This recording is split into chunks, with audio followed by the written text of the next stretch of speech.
what we all need. Okay? We need to belong, connect, build relationships. So really interesting. When my dad is 80, my mum's 75. Although she'll kill me for saying that, right? My mum's 65, right? My dad's still 80, right? And like a few years ago, they moved from London down to the south coast because they wanted to go. When they were kids, they used to get on the train. Their annual vacation was to get on the train in their best clothes and go to the seaside one day. So they wanted to retire to the place that they used to go to. They retired down there. It's really sweet. When they left, we had a bit of a get-together, and we worked out that all of their friends were actually the parents of the kids that my brothers played soccer with. Their whole social circle, or almost all their social circle, had been formed around their kids playing sport. So even for the kids connecting, parents want to connect as well. One of my friends who owns a club up in Connecticut, he books a restaurant every month. Doesn't pay for it, for the parents. So the parents get this crazy rate on some kind of crazy deal with the restaurant to get them all to come to one place, so they all connect and talk to each other. And then he takes all the kids at the tennis club. They have a big sleepover in their sleeping bags on the court overnight. I'm sure that's legal, but he does it anyway. All right, and basically get all the parents to connect, as if now they're in that group. They're not going anywhere unless they all go at one time. Then you lose everyone at once. Don't think that's going to happen. All right. Okay. Well, some of us grow, stimulate, learn, test, develop. Yes. Some people are more driven by that. Some people are less driven by that. When was the last time you did something completely new? Like, about 10 years ago, I tried to learn to ski. It wasn't fun. I spent most of my time, like on my third point of balance, if you like. So, learning something new is not common as an adult. Learning something new as a kid is daily. So they're much more used to it. Security and trust, number one thing for girls. Number one thing if you're working with a female athlete of any description, they have to trust you first before they're listening to you. Men don't get it. Believe me, as a divorced man, I'll say that once again. Right? Do what you say you're going to do. Remember what you said you were going to do and do it. Don't do anything else. Okay? Because actually creating some stability and some trust and knowing you would never embarrass them, never do this, that, or the other, really important. To be respected, we were just talking over here about like high school kids, for example. When you go to high school, you drop all the things that you're not good at because you don't want to be embarrassed. That's why you suddenly have the geeks, yeah, and the music kids. Where do I fit in the world? Little kids less so, because they do lots of different things, and often they don't realise what they're good at or not. But kids are still trying to get that. Okay, community, being involved in something bigger, yeah, and often to be involved in the process of deciding where we're going and what we're doing. Especially girls are good at that. If you ask boys, what should we do? I don't know. If you ask girls the same question, sometimes you get a 10-minute answer. Right? So you have to think a little bit about, those are some of the things you would want to get out of tennis. You could get all those things out of your program. There's one big one that's of course not on there, and that's the word that's always at the top of every survey. And one reason kids give up tennis was because it wasn't fun. I'm sorry, that's a lame answer. It's only a lame answer because they don't define what fun is. Fun could be hanging out with you. Fun could be getting better. In fact, all of those things could actually have been the fun. Fun could be being my friends. Fun could be improving. As an adult, if you're not competent, and you're not competent for some time, it's not fun.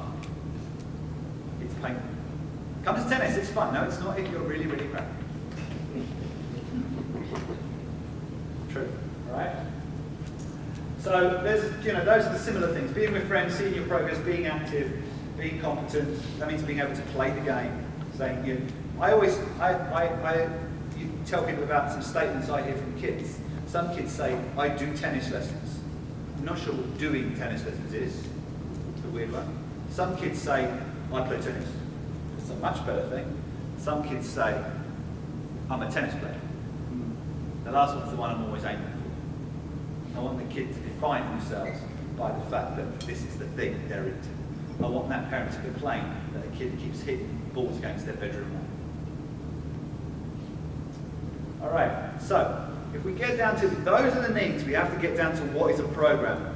And this is going to be the statement that some of you might shoot me for before we even get started. If you just give lessons, you don't have a program. You just give lessons. It's not a tennis program if you just do lessons. I also do another presentation which is called Stop Selling Tennis Lessons. It don't work anymore. It used to work in the heyday of tennis. When tennis was this big tennis boom, yeah, I've had a few projects in my life. I don't know if you remember Marcus Baghdatis. Remember Marcus Baghdatis? He still plays a bit. Yeah, he's got a very attractive wife now, so he doesn't play quite as much, right?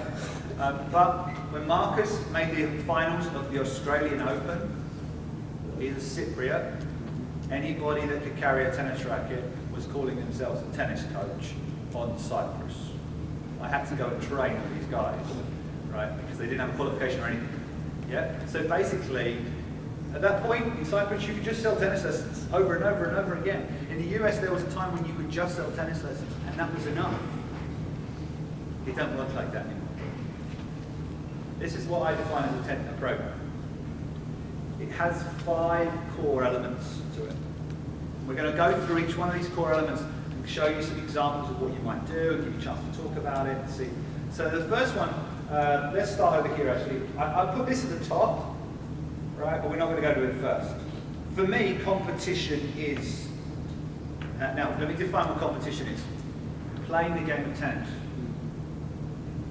Yeah, my ladies, my old club, they used to play a Thursday morning league called the Ladies Dorset Friendly League. Okay? But they didn't call it the Friendly League, they called it Witches and Bitches. Right? It was the most competitive league I have ever seen in my entire life. I literally, what are we up to this weekend? Well, playing Witches and Bitches on Thursday, and it was like, there's no such thing as non-competitive tennis. You know what, you have that point, I didn't really want it anyway. Okay? So really, competition means playing tennis at whatever level, whatever kind of thing you want to do. Getting out there and fighting against somebody else in some way. Right, we have instruction, lessons, coaching, whatever format that might take. Some way of learning and improving and getting better. We have social, some way of connecting, belonging, being involved in something bigger. We have this one down here, which we've already said was the other customer. How we look after parents. It's very vitally important in our program. And then we have this other thing down here called practice. Do you remember in the old days when we used to practice?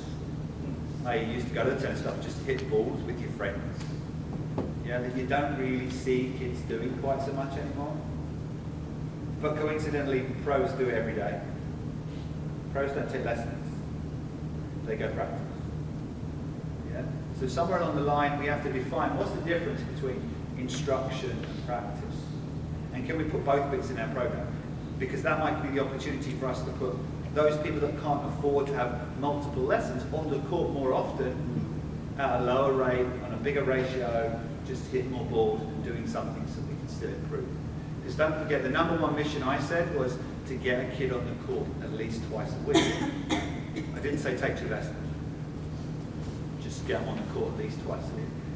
All right, so these are the kind of things, the explanations. We'll breeze over that. So this is what a kind of program might look like. This is actually one of my early programs.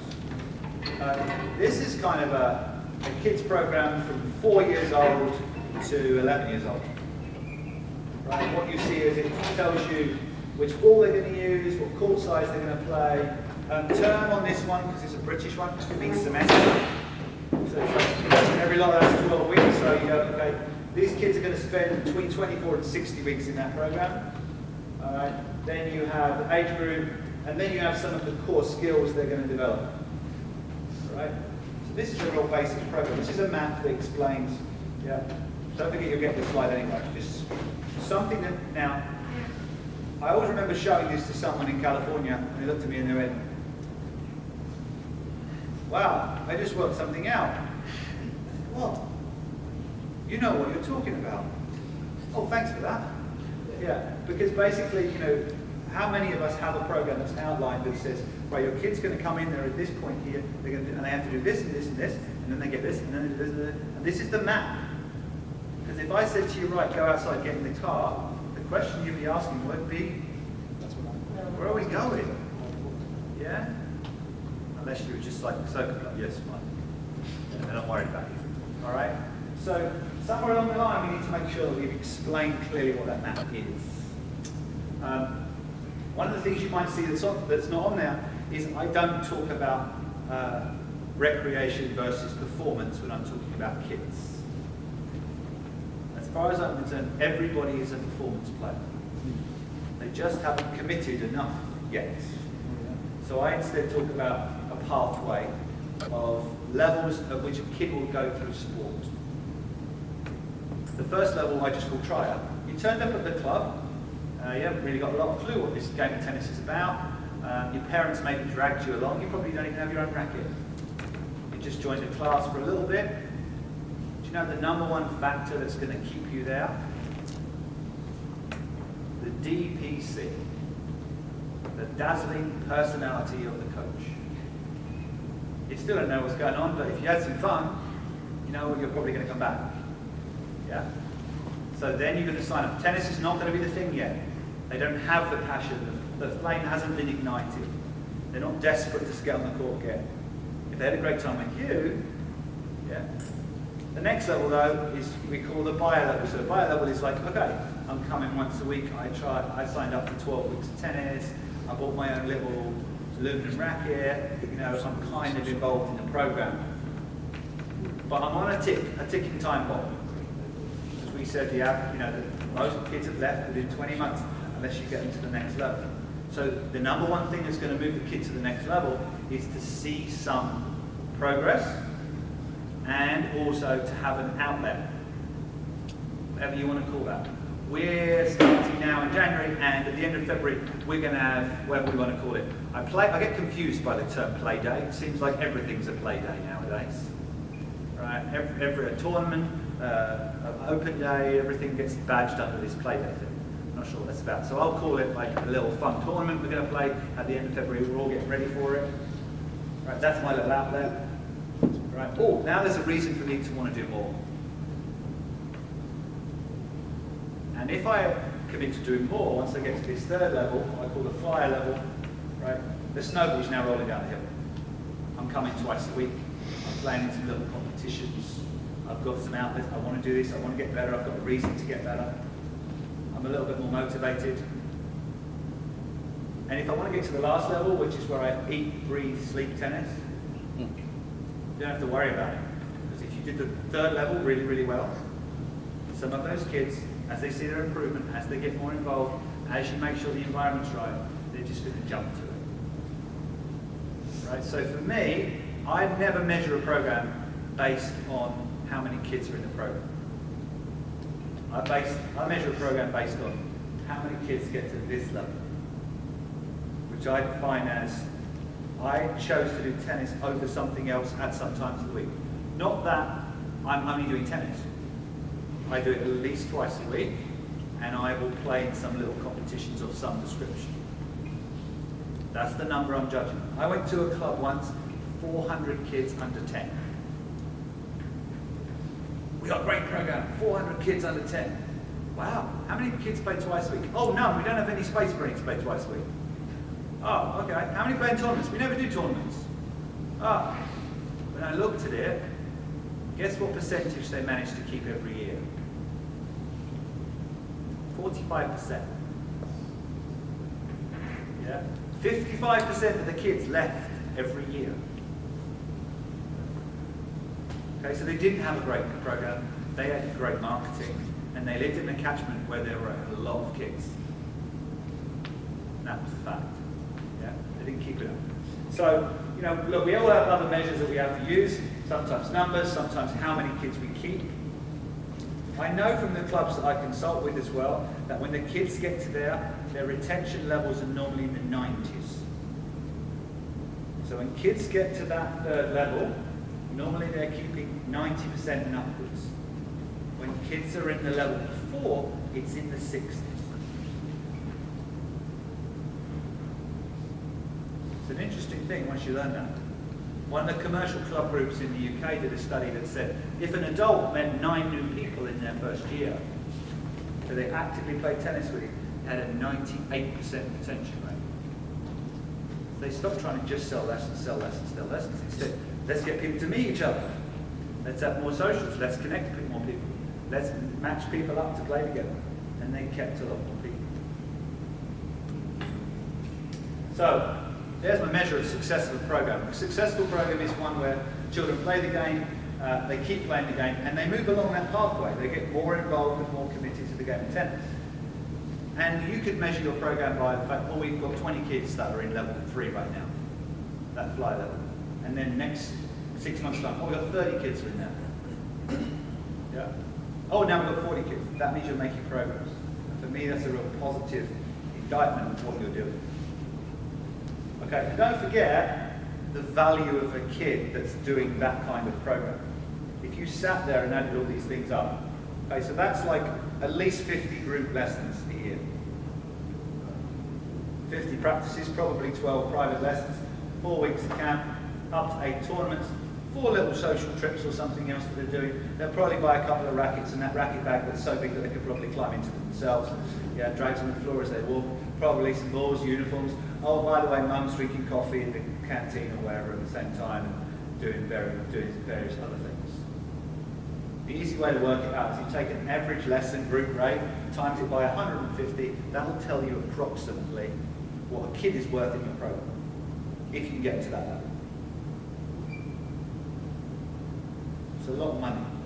And then I always say to pros, and this sounds really mercenary because we're talking about kids, imagine that kid is that money just walking around on legs, like wadges of money walking around on legs. And I'll tell you for why I do that. If that was that much money, how much would you look after it? Yeah? And if you added it over a number of years,